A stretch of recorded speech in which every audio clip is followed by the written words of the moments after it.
Hey everyone, Pratiti Pathak here. Welcome to Unpacking Brain Drama, where we talk about real life experiences, the challenges, and the obstacles. Sometimes we use them to block ourselves, sometimes we use them to grow and evolve. Here's what I want to say: obstacles are not the things blocking our path, obstacles are the path. So, in other words, we have to grow through what we go through. So, join me as we have some amazing conversations with some amazing guests. I always deliver with an amazing guest. And today we have my really good friend, Kristy Kline, and she is the owner. Oh, is my thing glitching already? Kristy Kline, she is the owner and creator of We Write It Now Resumes and Career Resources. Welcome, Kristy. How are you? Thank you so much for having me. I'm loving that you're here this morning with us. I'm going to try to turn my thing off so I can stop glitching. I think that usually does it. All right, there we go. My people are used to me looking like a robot every single week, Kristy. So welcome to Unpacking Brain Drama. And today, everybody, we are not going to be unpacking my brain drama. We're going to be unpacking some of Kristy's brain drama. Tell us everything about you and start with what you're doing with your business, because I really have so much interest in what you're doing with your business. Sure, absolutely. So I started my business in 2019, towards the end of 2019, doing resumes and helping people with job search strategies. And that kind of evolved out of my own failed job search efforts. I tried for over a year to get hired. I had submitted resume after resume, cover letter after cover letter, literally over 100 applications. I got less than 5 interviews and not a single offer.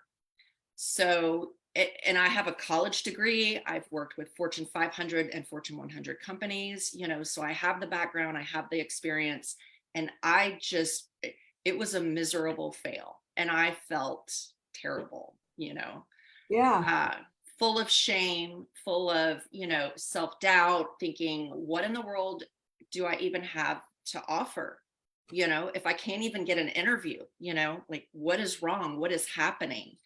I can't even believe that part of it. I mean, when you think about, what did you say? 100? Over 100. Over 100 applications, resumes, and to not, well, you got 5, but you would think that it would be like ridiculously more options than 5. I know, it was terrible. And I had to figure something was going wrong. Like I was doing something wrong or something was happening that I was unaware of. So I put the job search process on hold, and I had some conversations with recruiters in my network. And I just said, hey, look, I'm not trying to pitch you for a job. I just need to know what's happening here. What am I doing wrong? And what I learned really blew my mind. I was like, I had no idea this was important. I had no idea this was no longer important.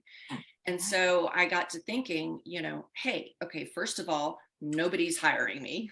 So I need to have a plan B. And second of all, I had all this new information that I thought, I'm sure I'm not the only person that doesn't understand how it actually works nowadays. And is it because things have changed that much with looking for a job? I mean, I love thinking back.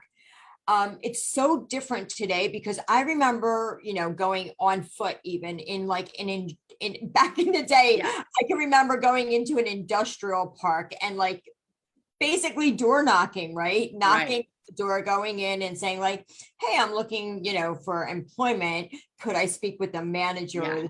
I mean, it's just so different today. Well, and like now you definitely can't do that. They have the security measures in place for some companies, and also because everything is so virtual, you can interview for a company that is based somewhere completely different than your location, So all elements of the job search process have changed. And so I realized, I have some knowledge that is of value to people, so how can I take what I love to do, which is write and market? How can I take those two things plus my new knowledge and monetize that. And that's how my business was born, so I literally took lemons and made it lemonade. Yeah. Okay. Yeah. So let me ask you something. Do the people that come to you, are they more like older, like middle age, like people that have been in their jobs for so long since the last time they even looked for a job that they don't know what the heck they're doing anymore? But that's what I would think. Like I would be the person coming to you. I've been self-employed. Now I gotta go look for a job. How do I do that? Right. And I hear it all the time. I've never had to really apply in the traditional methods because I have such a strong network. I hear that all the time. And then I hear, I've been with my company 15 plus years. I don't even know the first steps. I know that there's this ATS, but I don't understand it. I don't know why it's important. Maybe it's not. And then there's people that are like, I hear I'm supposed to be on LinkedIn. What am I supposed to do on LinkedIn? I hear cover letters are no longer a thing. Are they? If they're not, what do I do? What do I use? Oh, for sure. I would think that a cover letter was still a thing. I would think that it was still a thing. I also would wonder, I think the right away, like social media is what comes to mind for me. Like, do I go on LinkedIn and how do I even find a company? Like now I have to do so much research on the company and what they stand for and what their mission is. And how do you, okay, so how do you marry people with their new positions? What do you mean? Like how are you helping them find a position or are you helping them? No. I mean, that's something that, so I don't offer. You're not a recruiter. You're helping them with navigating through the process of it. Right. So, the first step that I typically take is I look at their resume and I give them some feedback. Here could be some of the reasons why you're not seeing a good response.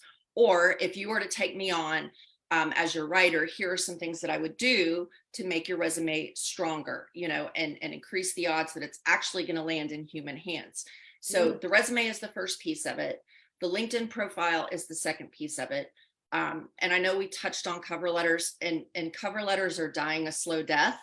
Some people still use them. So if it says submit a cover letter, obviously do, but don't think that the cover letter is going to be what gets you in the door. It may or may not get looked at. So don't include information in the cover letter that's important that is not elsewhere.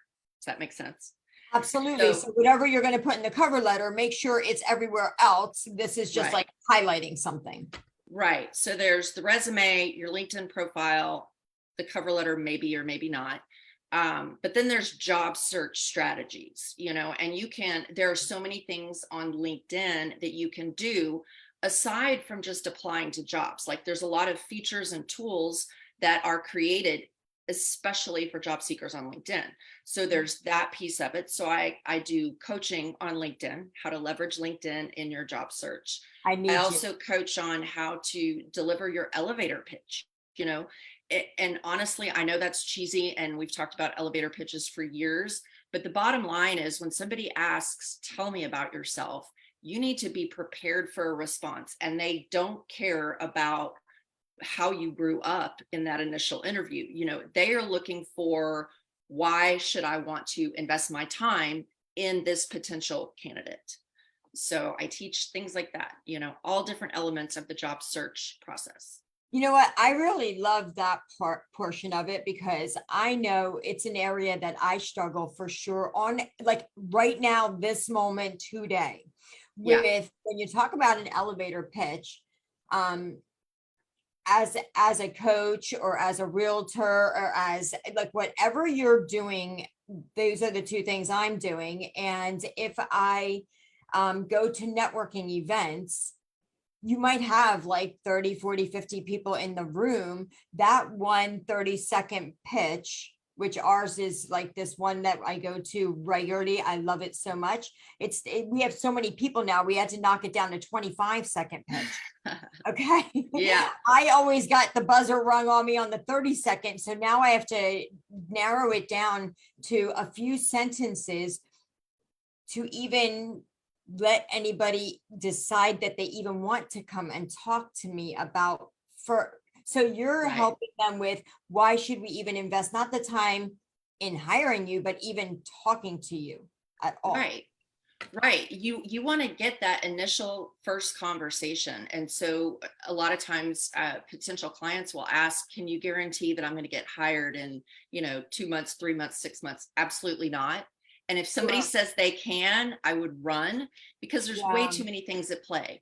My goal is to get your resume in front of the powers that be, whether it's the hiring manager or the recruiter, so that they can quickly decide, yes, let's bring this person in, or no, this person doesn't have what we're looking for. So move forward or move on, because these job seekers, they're having to go through, a ton of rounds of interviews. And I don't even want to talk about that. But again, it's really my goal to get you seen, and for you to nail that interview. You know what? I imagine it's much harder today, especially with that alone. Everything's digital. So now you have so many more people coming at you as an employer. And I had talked about this once before, like if you want to increase your opportunity for getting hired, then or even if you are the hiring person, if you want to increase your opportunity for hiring the right person, you have to be able to be willing to interview or take a look at like so many different people. And it's got to be challenging for the employer also. So I think whatever you're putting in front of them has to really be compelling in order for them to be able to decide through the people that they're getting. Exactly. That makes like sense to me. It's so overwhelming to me to even just say it. Yeah, it is, and the other thing on top of that is, in that interview, you want to be compelling, and you want to be memorable, so that after that first round of interviews, whether it was, you may be competing with 10 people, you may be competing with 20, who knows, but you want to be able to be remembered. And so if you can think about something that you can contribute in the conversation that makes you memorable, that is going to set you apart, and that way they're not going to forget that you were such a strong candidate, right? So whenever I'm doing the interview coaching, I encourage my clients to think of that one thing that they could bring up in the conversation that sets them apart. I really love what you're saying about that, because one of the things that people say so much about me, and actually it's something I'm going to be talking about next week, is people always say, I love your energy. And that's really what you have to bring to the table when you're looking to stand out, because I think it also probably helps to do a little bit of research on whoever you're going to that day, or if you're sending it, because you want to know how to connect with somebody. I remember even doing this in LinkedIn. I was going to a LinkedIn event, and the host of that event, the one who was coordinating it, he's a big LinkedIn guy. And I happened to find out that he has a love and passion for owls. So do I. So that was my connection with him. Yeah. That's on a very personal level, which I know that people don't take away how important this is, but connecting with your potential next boss, your audience, or like on a personal level, is huge in business.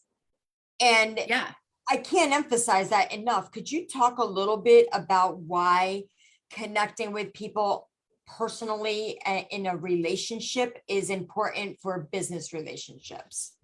Absolutely. And this is one of my favorite things, because it's just good old-fashioned networking, right? And so many people get nervous when they say you should be networking. Forget the word networking. Have the conversation, and don't have the conversation out of need or desperation. Have the conversation walking into it with the mindset of, what can I add? What can I bring to the table in this conversation? How can I help this person? What can I learn about this person? Don't make it about you. Number one, that takes the pressure off of you being somebody, right? put the pressure on the conversation with who you're going to speak with, right? And so building those connections and doing that 10-minute deep dive into a person's background, see what you can learn, see where the commonalities are, and talk about those commonalities. I mean, let them carry the conversation. It makes them feel good. You learn more. It just makes for a better conversation. Yeah. And I think that there's huge power in questions. And I like that you're saying, the more you make it about them, it takes the pressure off of you having to highlight yourself, because I think that's what we're always trying to do, right? Yeah. If you think about it, like when I think about me as a realtor, in my networking groups, I don't even talk about being a realtor. I focus on my coaching.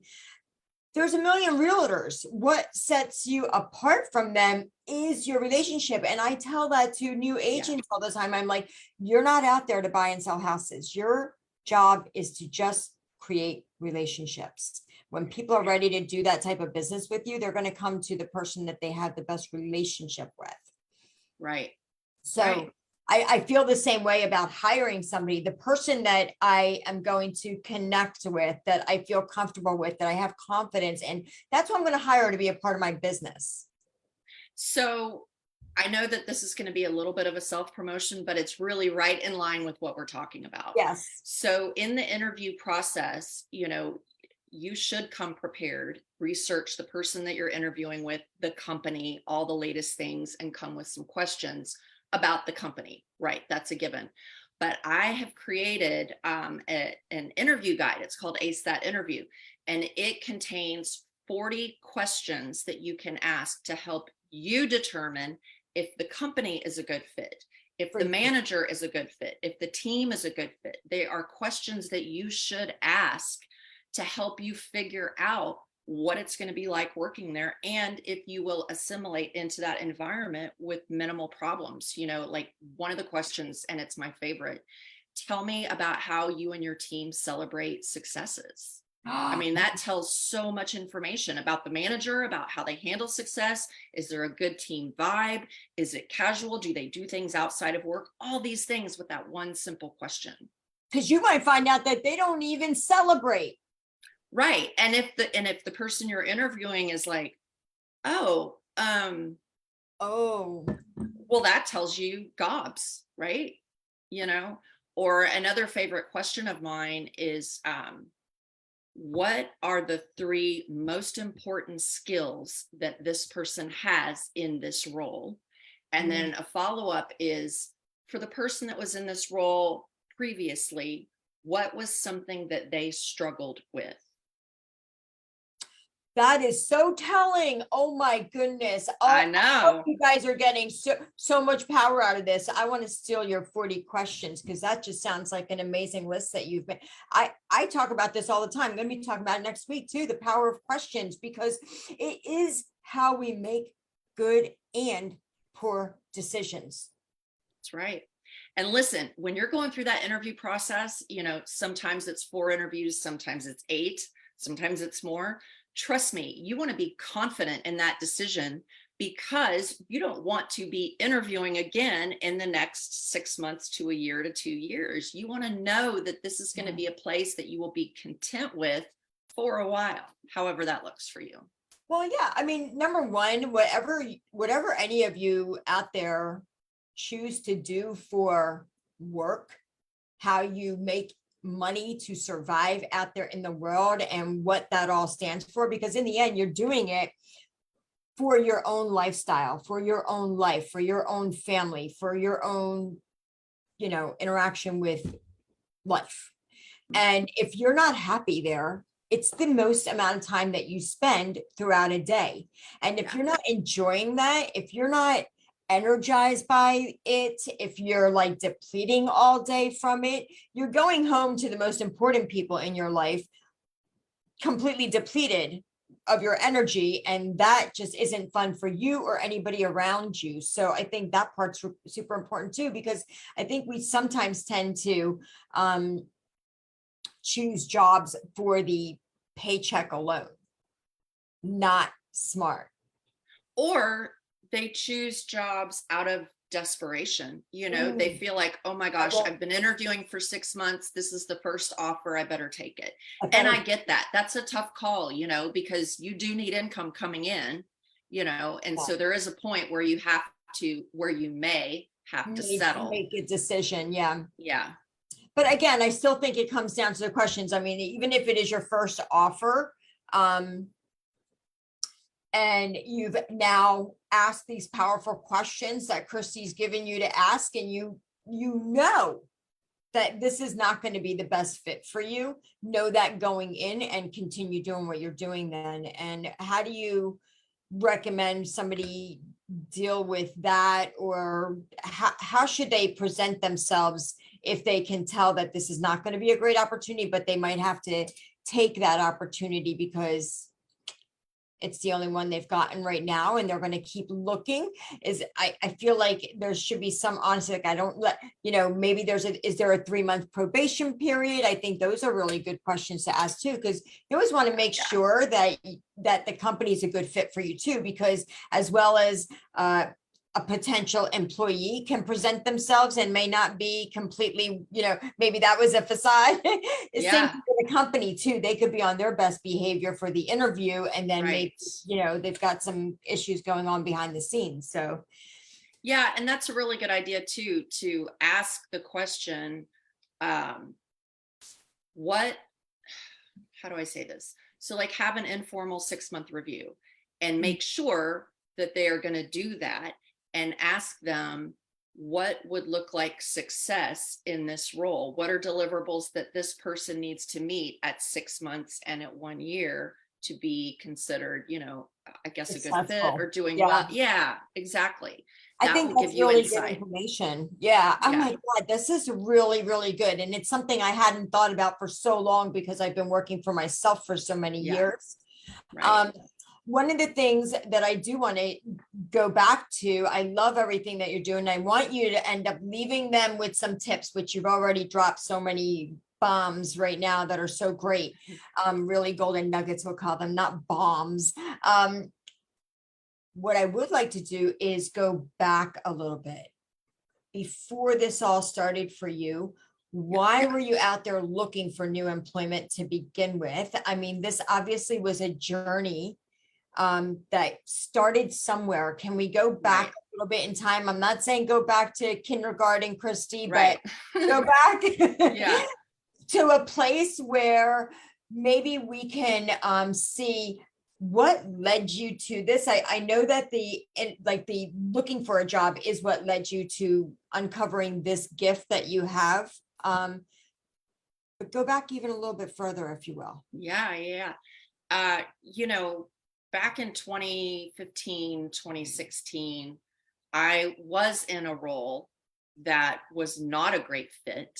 I Mm, knew that. And I wasn't great at what I was doing. Not afraid to say that, because it wasn't what I was born to do. wasn't I your was zone of doing it to genius. get the bills paid. Yeah. And so I know it wasn't a great situation.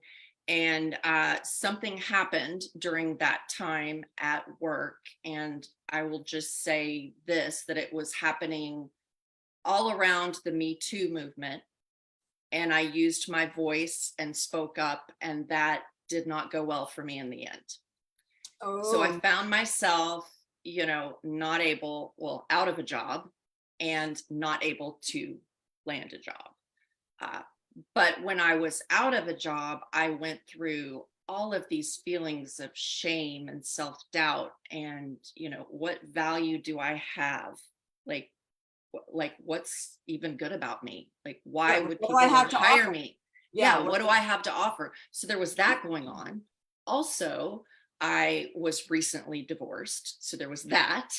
And then also I was the mom parenting 2 teens, and my kids are great, but what I was so worried about was, what example am I leaving my kids if their mom can't even hold a job, can't get hired? Like, they must think I'm a big loser. Right. And honestly, that is what was going through my head for at least a year, probably longer, but yeah. Because you were thinking you were a big loser. Yeah. Right. So, Yeah. I kind of hear what you're saying, and it's making me think of a situation that took place in my employment life when I was employed, which also is what led me to employ myself instead. I was in the aerospace industry, and I got hired as an assistant. So I learned so much, but what had happened is there was a coworker who was interested in me, and I was not interested in them. I was married. So it went on for a bit where it was kind of harassing, and I took it to my employer. And because I was not as valuable, I was fairly new. I was less than a year old in there.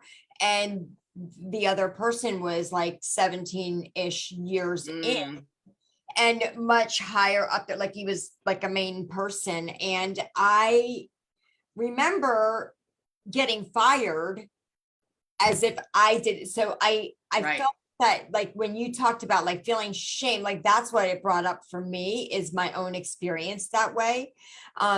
Is that similar to what you had gone through? Is it like another employee? Yeah. And then when you go to kind of rectify and say, hey, like, let's bring justice and humanity into it, they're like, yep, you're not as valuable. So Well, that was the thing, is that I debated for so long, for like 6 months. Do I say anything? What would that look like if I say something? What will the outcome look like? And am I cool with that outcome, or do I just stay silent? And what does that look like? And I stayed silent for 6 months, and it tore me up. I mean, you talk about a mental situation, right? I do, yeah. And so I decided to speak up. And it wasn't a situation where they were questioning, did this happen or did this not happen? It happened. There was proof. And so I thought, okay, well, at least I have undisputable proof. That didn't even matter. So, I don't like to hang out in this space because it really is triggering. Yeah. But, the message, and why I really wanted to come on and chat with you, the message is that you can get through trauma. You can get through really difficult moments in your life. There are things that you need to help you get through, but don't let a trauma dictate how your life turns out. Mm. We didn't freeze or anything. My Zoom meeting is saying that it's not responding, so hopefully that's fine.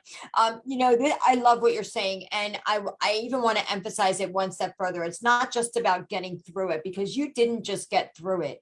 You're thriving on the other side of it, right? Because in the end, when something like that goes on in the employment space, which is why I love how you have taken this and turned it into not just like a resume thing, but it is about finding the right culture in a company that stands for what is important to you as a human. Whether you're a woman or a man, that part doesn't matter, because in the end, it was the culture of that company that let it down, right? That let you down, that let me down, right? Because what they said was, we value this person and the role that they have in the company versus who they are as a human being, and how they're treating another human being that is also an integral part of our company, regardless. And for me, it was the way that they chose to respond showed me how little they valued me. Right. Which is why you then left there. So the options are this, people. Oh, do I say anything? Do I keep it to myself? Or do I just quietly leave and get out of the job myself? All three really just shitty places to be. And Yes, that I'm is serious, true. like, all shitty Yes. places to be. Like, to be Yeah. struggling in your brain with it every day, keeping it to yourself sucks. It's not Completely healthy. depleting, draining. It's like a shitty battery running and, app draining Yeah. your battery in the background. Speaking up feels humiliating, feels shameful to begin with. Like, we feel like we brought this on to ourselves, especially as women. And then third off, like, so many, like, you are now talking about how it's affecting your children and who are you as a role model to them, and the example that you Right. set for them. But this is really good because there is a lot of shameful feeling around it, and it makes you feel unworthy of. Yeah. And when you take that negative energy with you as you're applying for a new position, how in the heck could you possibly attract employers when you don't feel you're worthy of them? Oh, Yeah, I mean, that's yes. And right? back to what I said about overcoming, you can overcome if you're given the right tools and you have a strong support system built around you. But also, I was fortunately able to use what happened to propel me and to give me energy and determination. And it's kind of like, you know what? You didn't invest in me. That's fine. I'm going to invest in me. And look what I've done. Yeah. And when I thought that I was an embarrassment to my kids, look at me now. Now, Yes. the example, she has created this awesome business that I have terrific clients. I love what I do. I'm good at what I do. And I help people, So it's a true story of transformation. And I say that not to toot my horn, but to show people out there that you can get through this stuff. It's hard. And it may take longer for some people, but it is possible to not just get past it, not just overcome it, but to thrive moving forward. You have to make the decision that that's what you want to do. 100%. And I want to tell you something. It does depend on the support that you have around you. But what you did is you gave yourself you have to dive into that internal support, because that's what is breaking us down. I mean, I've gone through some really difficult things in my life, even way more than that one was. Right. Yeah. And where do we continue to find that support? Like, the people out there in the world around us that maybe support us on this particular experience may not be able to support us on something else, or may not have the bandwidth to be able to support us on certain things because they don't get it, right? Not everybody could support me in the way that I needed when I lost my child, because they don't know how to. I mean, it's just, Right.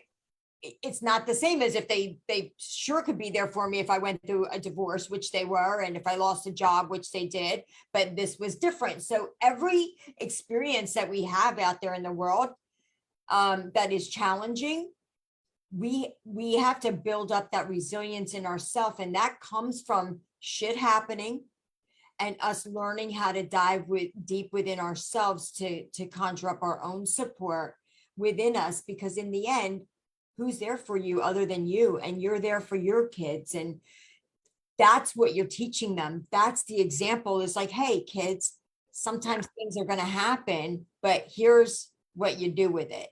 Right. And there's done with it. there's a book that I read that really changed my whole mindset of the way that I looked at what was happening to me. And it's called Broken Crayons Still Color. And if you think about it, I mean, it's so simple, but it's true. And so just because you may consider yourself broken, you still work, you still have value. You're just a little broken, So I don't know. Well, Hopefully and that helps somebody. healing. I love that. I'm gonna have to check out that book. Broken Crayon Still Color. How beautiful that is. Yeah. The truth is, we all have, we're all going through life, and it's going to be sometimes great, sometimes not so much. And we sometimes get buried under these layers of life, right? Yes. And I think that it's so fitting. I'm having my retreat coming up in the end of April to go to Mexico. And it is about that. It's about us as women uncovering these layers of life and these layers of decisions and revealing ourselves to ourselves. And I think we all need to do that, men and women alike, is do some deep dives. Okay, real quick. Tell us where we can find you if we need you. I know you are on LinkedIn.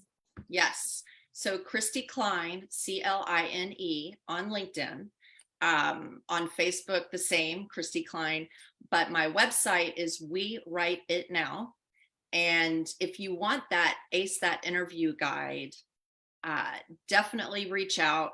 You can let me know on LinkedIn. You can let me know on Facebook. It's a free resource that I'm giving away because it's that important. You know, I don't want anybody to go through that interview process and make a terrible decision. Okay. So it's We Want You Now. What is it? What is it? We Want You Now? We Write It Now.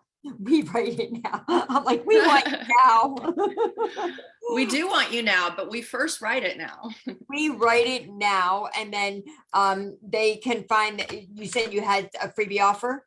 Yes. Ace That Interview Guide. Ace That Interview Guide. I'm putting it right on there right now for them. Perfect. Yeah. And you can just visit my business page on Facebook or on LinkedIn. Shoot me a message. Let's connect on LinkedIn. I love LinkedIn. It is a great place to build the kind of connections and relationships that we were talking about earlier in the call. That's awesome. Are you able to put in your thing on the chat real quick, and I'll just copy paste it on there? Yep. Okay. Oh my God, that is so good. I hope this was helpful for some people out there. You know, I really do. So Adrienne has been writing up a storm. She has been saying that, you know, the best takeaway, make yourself memorable, brilliant questions. How do you celebrate success? So she's gotten some really golden nuggets out that she's been posting out there, asking the person.